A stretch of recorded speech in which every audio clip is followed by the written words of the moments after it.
A long time ago, almost 10 years ago actually, I walked into a Dimmicks bookstore and saw this red covered book, A Court of Thorns and Roses, and I thought, you know what, let's give it a whirl. Let's try this book out. This looks pretty random. Read it, obsessed, obviously. Fully became immersed into the world of Sarah J. Maas. And here we are, and I'm so excited to bring you this video. Welcome back to the channel. My name is Jordan, and this is Jordan is Obsessed, and here we blend a bit of pop culture, books, TV, movies, as well as a bit of lifestyle content. So if that seems up your alley, then definitely subscribe. Thank you so much. Now let's get into the ranking. Without further ado, I'm so excited for this. Okay, Sarah J. Maas actually has 17 books, and I'm going to assume that if you are watching this video, then you are at least somewhat familiar with Sarah J. Maas's repertoire of novels. And I'm telling you right now, spoiler warning. I mean, it's kind of a given. There's probably going to be some spoilers in here. So let's just get into it. Coming in at number 17, we have Catwoman, Soulstealer. Okay. So I haven't actually read this book, but I can guarantee that many of you haven't actually read this book either. So it does default to 17. Now, if you actually haven't heard of what Catwoman, Soulstealer is, then strap yourself in. It's definitely a bit random. Basically, it is a part of the DC Icon series, a line of novels published by DC Comics that brings superhero characters from the DC universe to life through young adult fiction. Each book is written by a different well-known author and kind of does a reimagined superhero origin story. And Sarah J. Maas was brought in to write the Catwoman Soulstealer origin story. And this was actually released in August 2018 and focuses on Selina Kyle, aka Catwoman, one of Gotham's most famous anti-heroes, of course. And the novel is a reimagining of her origin, featuring a young Selina grappling with her dual identity as a skilled thief and someone who is struggling to reconcile her darker instincts with the possibility of redemption. I do find it interesting that the Catwoman character in this book is called Selina, which is obviously so close to one of her very famous other characters, Selena Sardothian, in Throne of Glass. And it would have been really interesting because she would have been writing some of the Throne of Glass books at the same time as what she would have written this. So I do, surely that would have been a bit confusing, but whatevs. Although it's not really fair that I'm ranking this book last, I'm going to go out on a limb here and say if I read it, I probably would also rank it last. If anyone has read this book, please comment down below. I'm so interested to know if this is actually a decent book, because who knows, maybe for a video I could read this book and do a bit of a review on this book. Coming in next, I'm going to say A Court of Frost and Starlight. Look, I don't actually have any issues with any of the remainder of the books we're discussing. I love Sarah J. Maas books, and although there are some of the books that I like much more than the others, I don't actually have any huge criticisms. However, this is a ranking video. We are ranking her books from worst to best. So naturally, some books do have to come towards the bottom, and A Court of Frost and Starlight didn't do it for me. A Court of Frost and Starlight is, of course, the novella that she released that kind of bridges the original A Court of Thorns and Roses series into the A Court of Silver Flames book. It's just a really short, it's almost like a Christmas novella, I would say. And at the time that I read it, because as I said, I've been a fan for a long time. So I remember the day that this book came out, I had it on pre-order and I went and picked it up, and I was desperate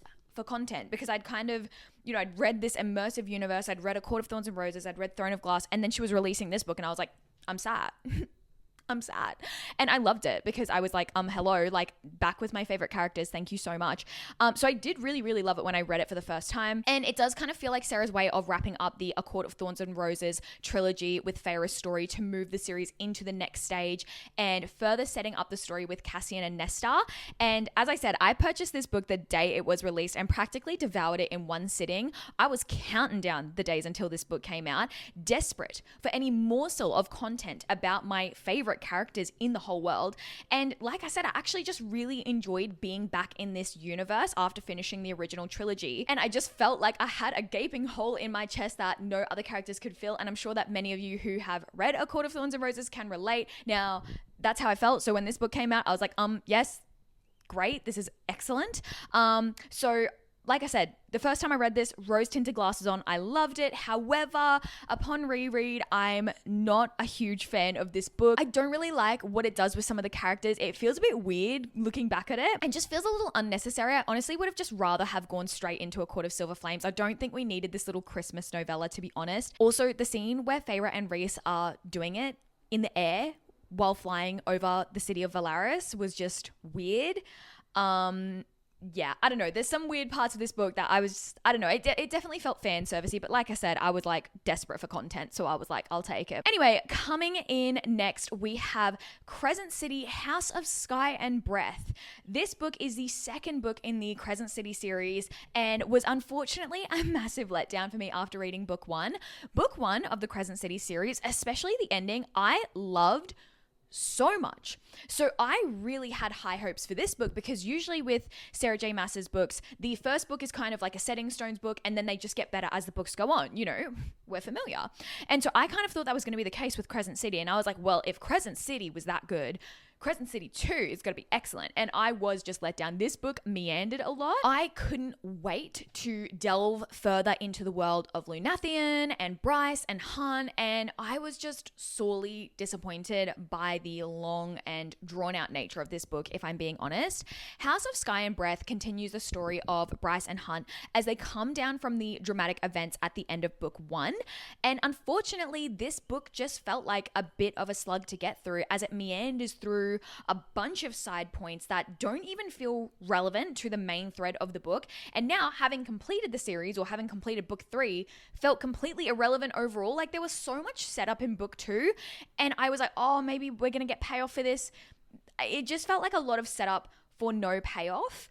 And we also did get an expansion of POVs in this book with chapters from the perspectives of the characters Ethan and Tharian, which were honestly a yawn fest. Like, I do not care about Ethan and Tharian. Those characters were so boring to me. All I wanted was more of Bryce and Hunt's story, and tell me why I'm getting Ethan and Tharian chapters. Like, boring.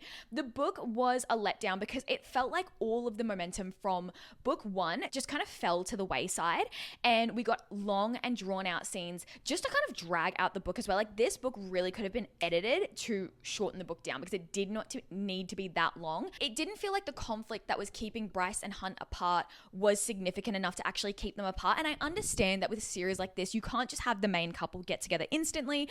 So I understand, you know, they need to be kept apart, but it just didn't, the stakes didn't feel high enough for them to be kept apart. Like, it just felt dumb, to be honest. It was like they had this whole pact of like, oh, we're not going to sleep together before X amount of time. Like, who cares? Honestly, I just thought it was strange. Although, I will say I did find the storyline with the Asteri quite interesting. See, I feel like if we'd spent more time building up the Asteri as a villain rather than focusing on Ethan and Tharian and also Bryce kind of, I don't know, I felt to me in this book, I really liked Bryce in Crescent City 1, but in this book, she started to feel like a knockoff version of Aelin Galathynius.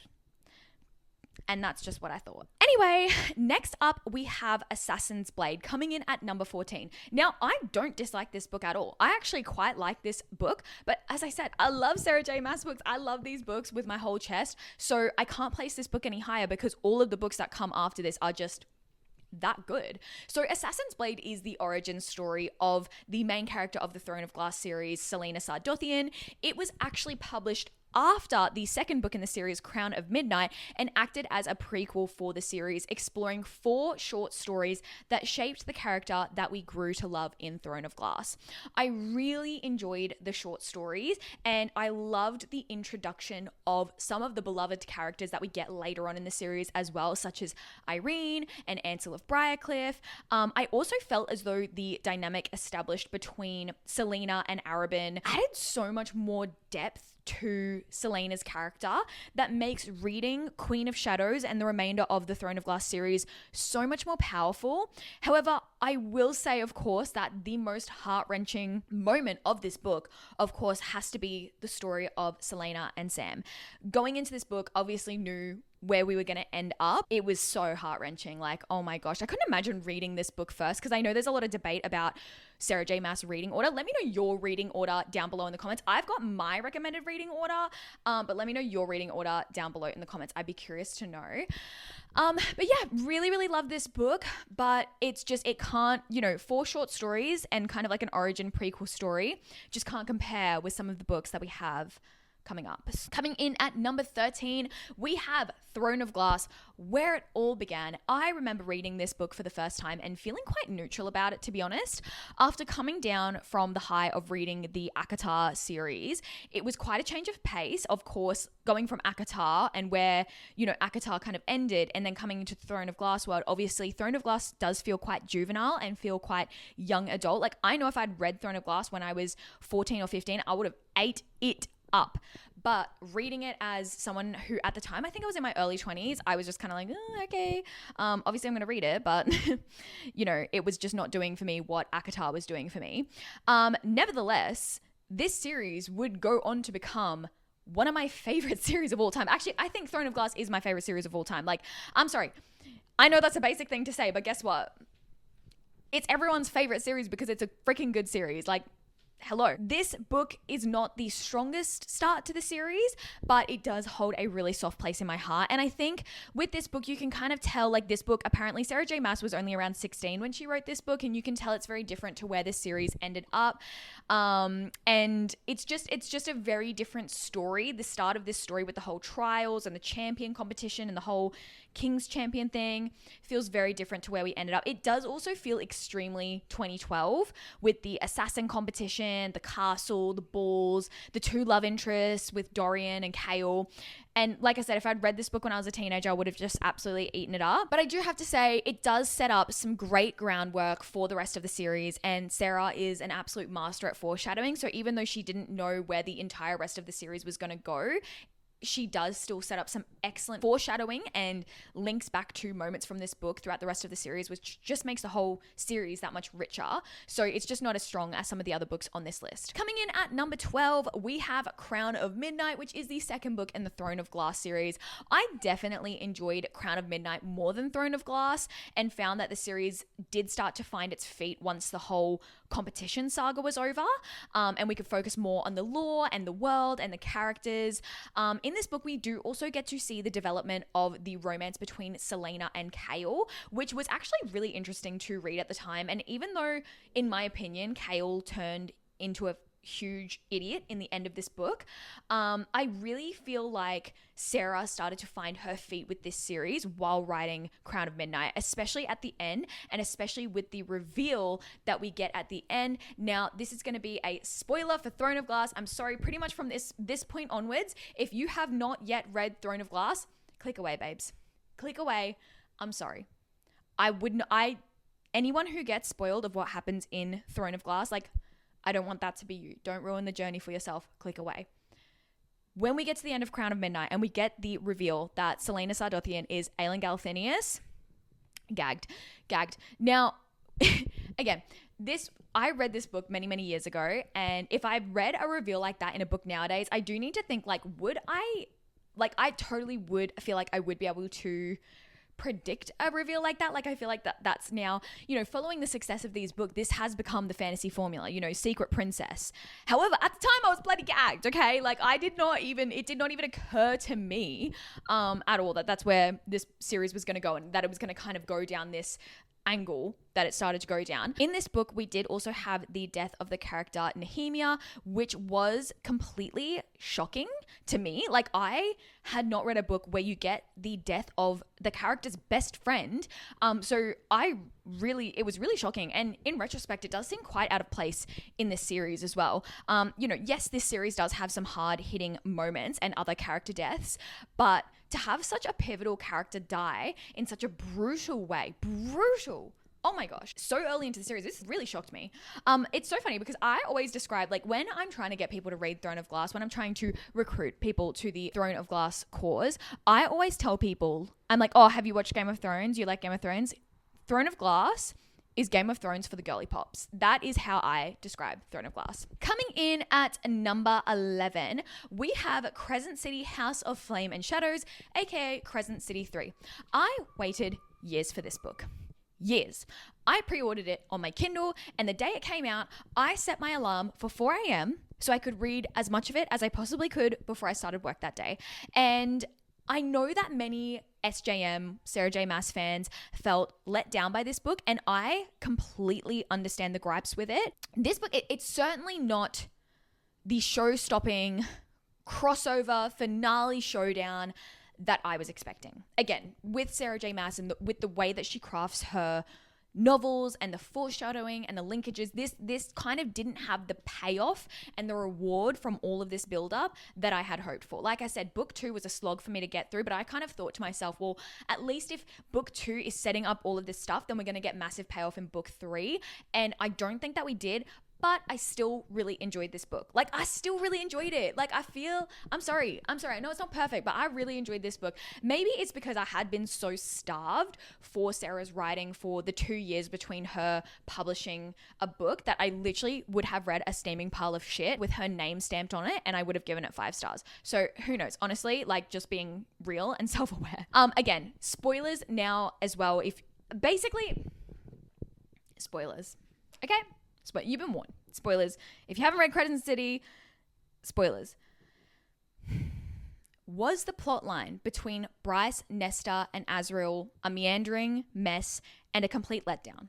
Yes, it was. I was so excited for the crossover. Are you joking me? I was like, oh my gosh, all of this book is going to be set in Perithian. I'm so excited. And then that storyline was just so random and felt so unnecessary. That was so unnecessary.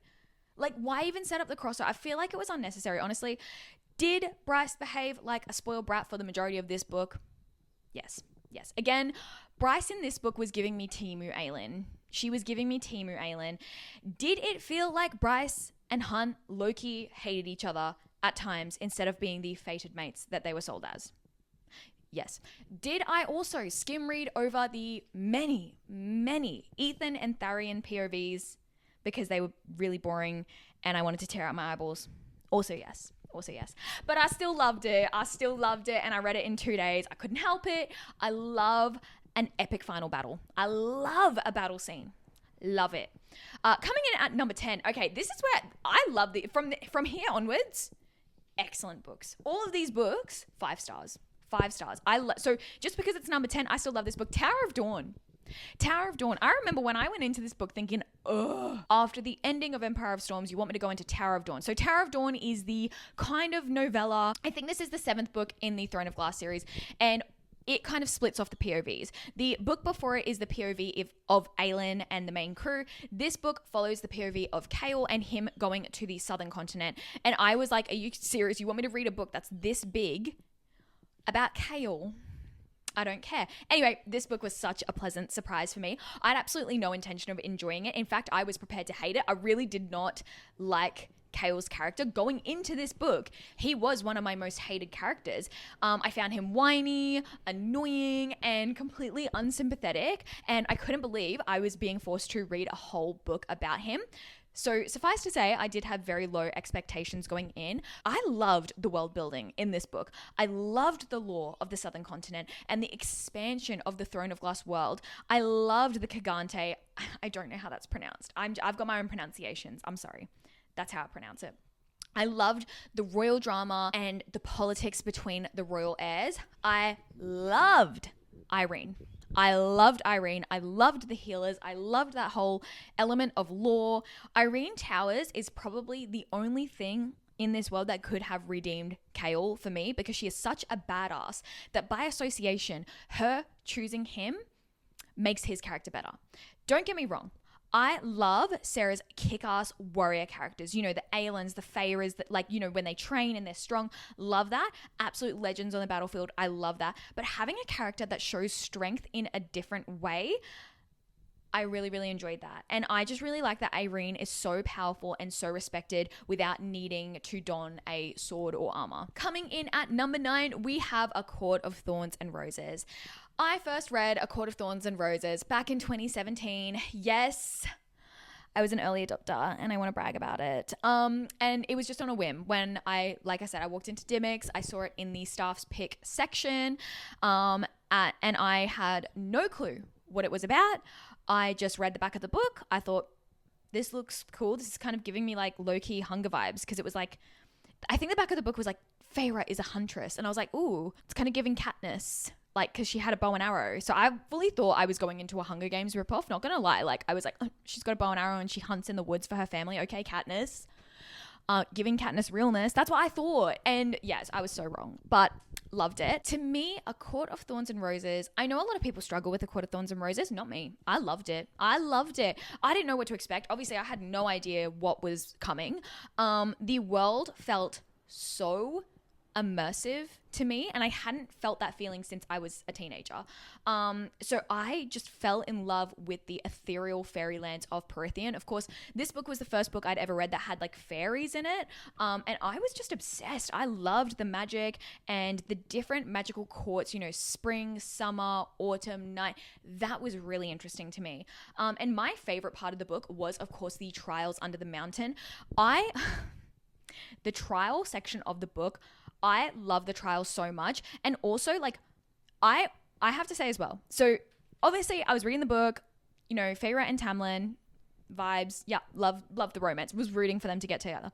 The moment Feyre is under the mountain with the broken arm and she makes the deal with Rhys, I was like, that's who I want her to be with. The other guy, Tamlin, go away.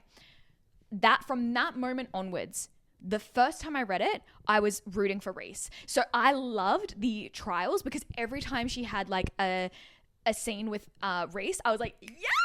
So I didn't know where the series was going to go, but I was just obsessed with Rhys from A Court of Thorns and Roses. I couldn't have cared less about Tamlin, and I was just I was like yearning for this Rhys character. I was like, oh my god, he's evil, but I love him.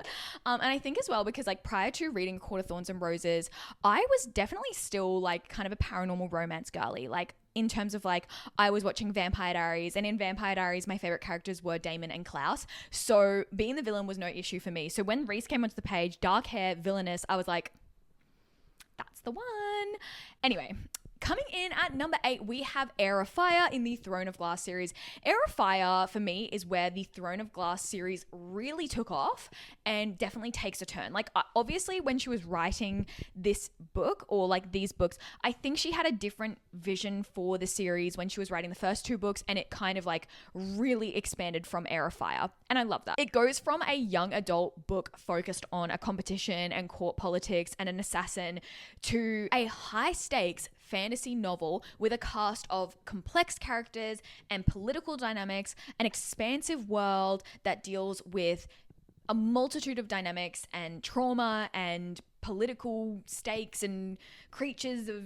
Anyway, by the end of Crown of Midnight, Chaol had pissed me off so thoroughly that I welcomed the introduction of Rowan. Like, I was not rooting for Selena and Chaol to get back together because he had pissed me off so much. So when we get this new character, Rowan, I was like... ooh.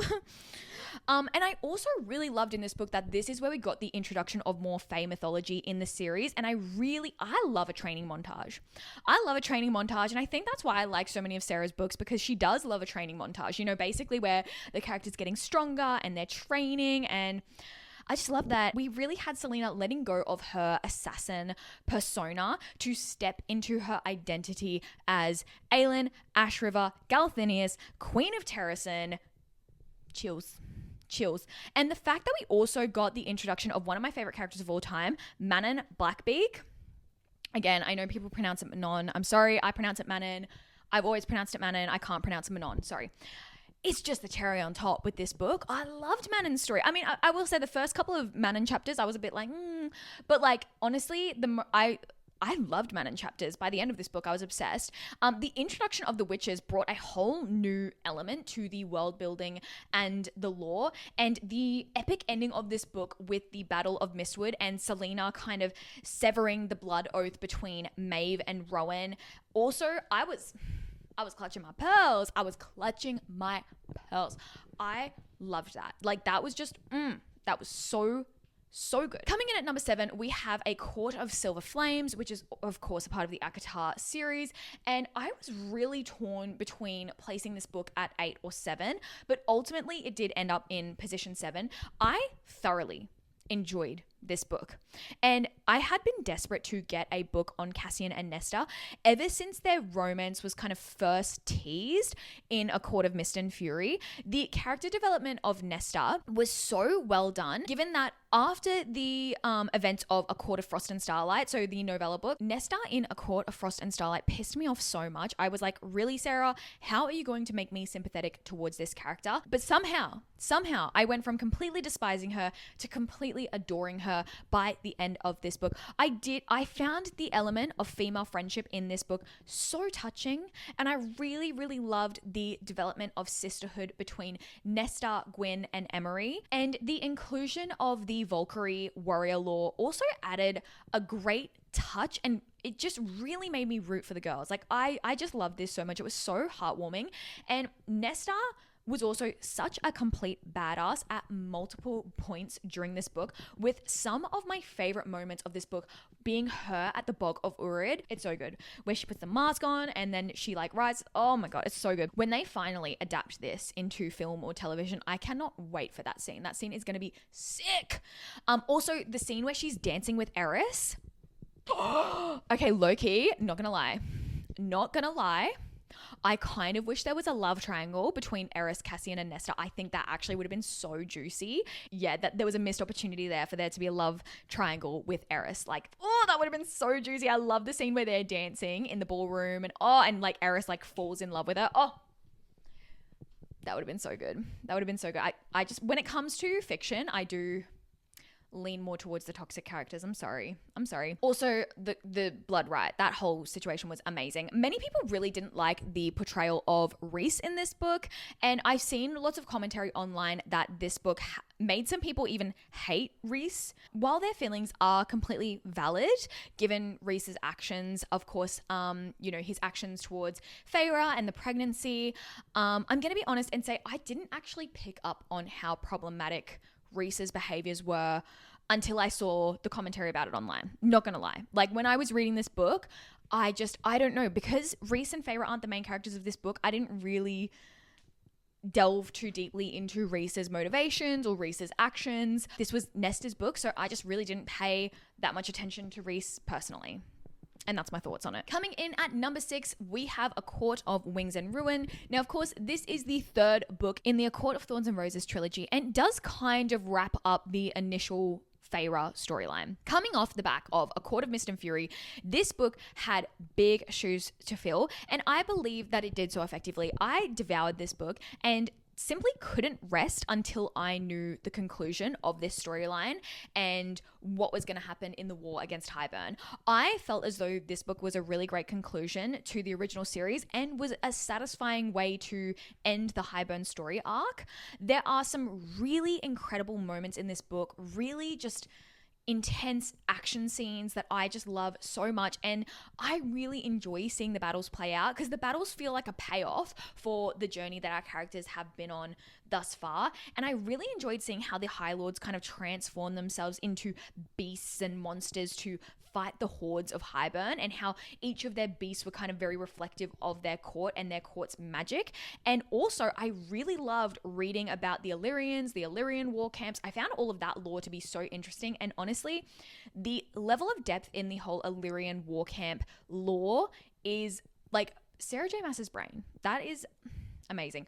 One thing I will say, my slight criticism with this book, I was actually a little bit disappointed with Feyre's lack of action during the actual battles. Now, I understand that, with Feyre, obviously there's the Illyrian war camps, there's soldiers that have trained for hundreds and hundreds of years, and she could be a bit of a burden on the battlefield because she's not experienced in battle. But I'm just like, why did we train her up for a book and a half, teach her all of these battle skills, and she's got all of these powers, she's got powers of the 7 High Lords, and I just felt like she was underutilized on the actual battlefield. Like, I would have loved, like, she's such a badass, with her hunting, and she's got this, like, scrappiness to survive. Like, she'll do anything to survive. She's a survivalist. I think that's the thing with Feyre. She's a survivalist, and I just would have loved to see that on the battlefield as well. But she was kind of kept to the side. So that was a little bit irritating, and we got so much build-up of her training. So I was a little disappointed that she wasn't more involved in the actual battle. I digress.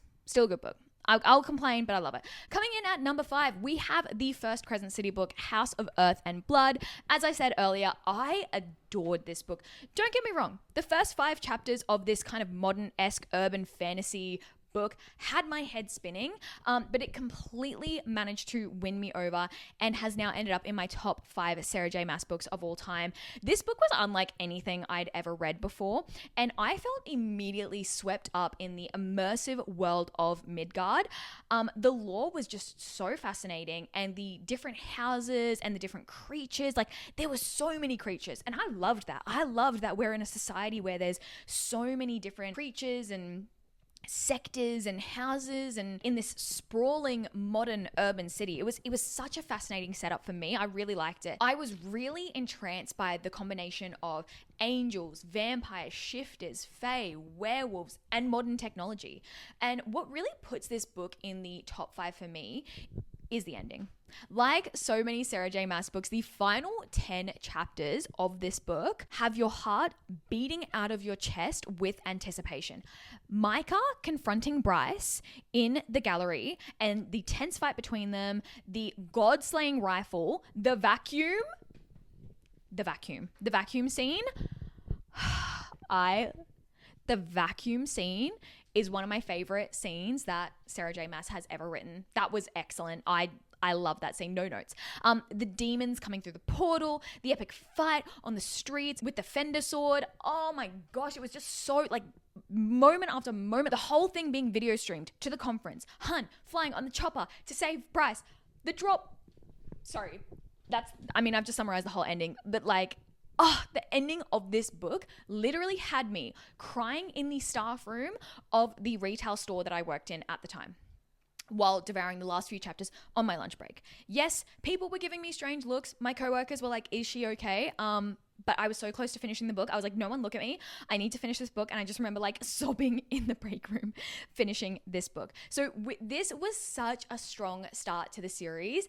So I really thought that Crescent City was going to be my favorite Sarah J Maas series of all time. Like with such a strong start. The fact that I liked book 1 that much, safe to say I was just a little disappointed and just found the remainder of the books a little lackluster, but I thought there was so much potential to start off with. Coming in at number 4, we have Queen of Shadows. Now, I have to be honest here. The first time I read this book, I liked it, but I wasn't actually super wowed by it. Like, I wouldn't have thought it would make top 4 above A Court of Wings and Ruin. However, rereading the Throne of Glass series, honestly, if you haven't reread Throne of Glass yet, please reread Throne of Glass. The reread is better than the original read because you pick up on all the clues. Queen of Shadows lays down the groundwork for the payoffs that we get in the final book of this series. It is just so good. I can't even pinpoint my favorite scene in this book because there are so many great parts. The introduction of Lysandra was amazing, and I found her character to be such an interesting juxtaposition to the usual femme fatale trope. Like, I love her character so much. The entire dinner scene at Arabin's Keep lives in my head rent-free. Rowan, aka Mr. My skin was feeling a little dry white thorn, was so bad for that. That was so good. I reckon like when Sarah J Maas was like typing that, she was like, hee. Like she would have just been like giddy writing that scene out. Adding a lead into the mix of the Witcher storyline as well was such a great inclusion. And I found her character so compelling to read about and such a great companion to actually really help us sympathize with Manon. Like her character did such a good job of making Manon a lot more sympathetic. And I think the reason that I enjoyed this book so much more on reread is because it really is so much setup for the final books in the series. We really see the conclusion of, the King of Assassins, Arabin, and the King of Ardalan. We see the conclusion of those two storylines, and we see that those aren't the main foe of the whole series. Those are kind of just villains along the way. And each of those villains kind of teach Aelin a new thing, like I don't know. It's just so good. I don't know what I'm trying to say. We just see these characters go through such a transformative journey. Coming in at number 3, we have Empire of Storms. Of course, in the Throne of Glass universe, Empire of Storms feels like the continuation of such an epic build up to the final book in this series. We really see the pieces of the story weave together so well during this book, with Aelin calling in old favors of characters that we saw books and books ago. And I love that. I love that so much. You know, she's rallying an army and she's doing it off the back of the favors of characters we met in book 1. In the prequel. It's so good. Manon rebelling against her grandmother and, you know, the entirety of the witches and the system that she grew up in and the hate that she grew up in, to later reunite with Aelin and crew. The cadre coming together to fight for Aelin, and Dorian really stepping into his power in this book and honing his raw magic. It was so good. This book goes from strength to strength with action-packed scenes. The scene at the beach in Skulls Bay while Lysandra is battling as the Sea Wyvern is a standout for me. I will reread that scene so frequently. I love that scene so much because just that scene alone, the stakes, the tension, don't even get me started. That scene is excellent, but just like so many moments in this book, like the Heartbeat is doing these ones. Like when Maeve shows up on the beach and has a brutal showdown with Aelin, chills, brutal. But one of the most unexpected standouts for me when reading this book was actually the romance that developed between Elide and Lorcan. I did not expect that at all, so it really took me by surprise, and I loved it. I was obsessed with Elide and Lorcan. What started off as a kind of unexpected converging of storylines to kind of get from A to B quickly became my favorite part of the book, and I love the scene where Elide's uncle tries to kidnap her and she like flings the axe at the Elkin. Oh, such a good scene. I loved it. I'm going to do a full reread after recording this. Okay, coming in at number 2. Now, I struggled with this. I struggled because there's 2 books left. Coming in at number 2, we have A Court of Mist and Fury.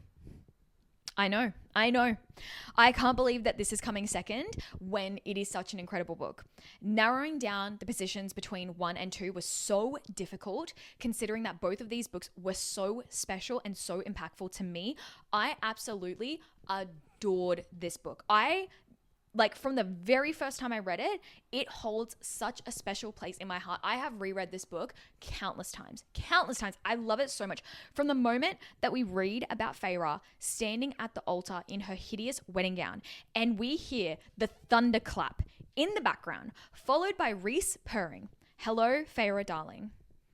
I was done for. By the end of A Court of Thorns and Roses, I was already over Tamlin. As I said, I was over it. I was like, bring on Rhys. I was ready for Rhys to take front row center of this love story. And so I was so delighted by how the start of this book played out. Like when he comes to call in their bargain at her wedding, oh my God, I loved that. And I love the moments where like he calls in the bargain. Like I love that. Oh, it's so good. And the gradual build up between Feyre and Rhys and their transition from enemies to lovers needs to be studied for how good it is, because like I need whatever is in this book to be bottled up and given to me, because the feeling I experienced when reading this book, like what did she put in this book for us to all go nuts over? I don't know. It is so good. Chapter 54 and chapter 55 of this book are a masterclass on how to write a love confession. Reading as Rhys poured his heart out to Feyre and tells her his entire story never fails to actually bring tears to my eyes. Like, oh my God, it's so good. I've read this book more times than I can count, and every single time I still get that feeling of pure escapist joy that never goes away. I love that book so much. It's so, so special. Coming in at number 1, we have Kingdom of Ash, which is the epic conclusion of Throne of Glass. As I said, I was really, really torn between 1 and 2, but ultimately Kingdom of Ash does win out, because what a finale. From the moment I had this book in my hands, I couldn't put it down. So I remember the day this book came out. I had it on pre-order. I went and picked it up the day it came out. I could not put it down. I was in university, and I was in my final year of university, and I feel like I was like right in the thick of an assessment period, and I was also doing an internship. I was working full time, and it was like my final semester of uni. And I just could not put this book down. I could not put this book down.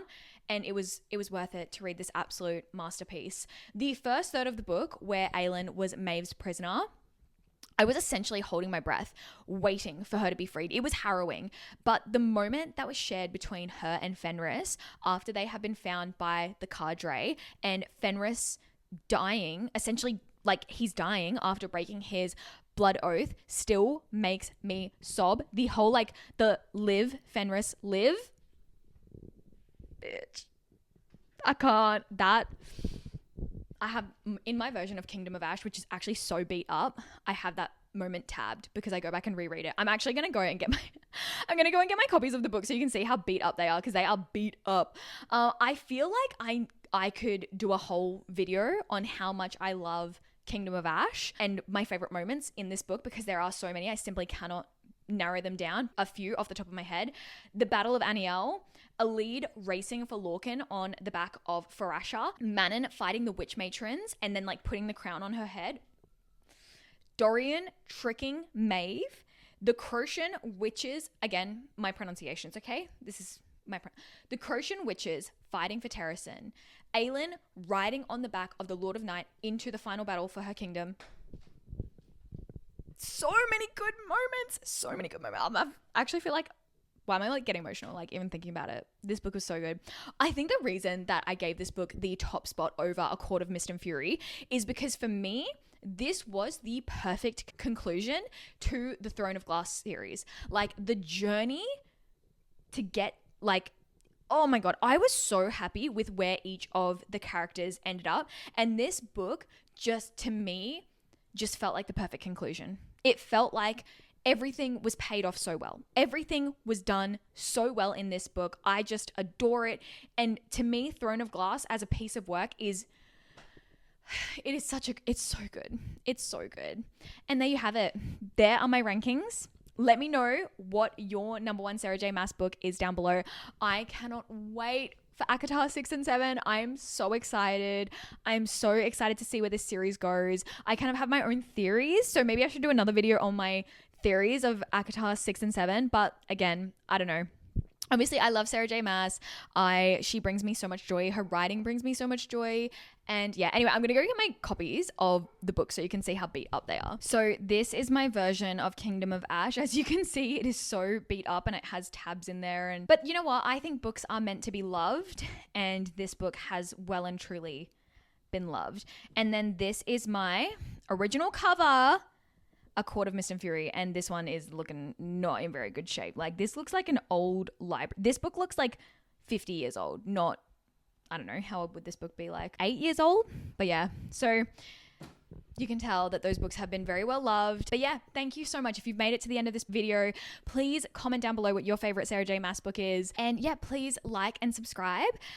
It would mean so much to me if you liked this video, if you left a comment, and of course, if you subscribe. If you're into media, so books, TV shows, movies, and obsessing over our favorite media, then definitely subscribe, because that is what this channel is about, as well as a bit of lifestyle thrown in there. If that interests you, then please subscribe. But thank you so much for watching this video. I really hope that you enjoyed it. Thank you so much. Bye. Mwah.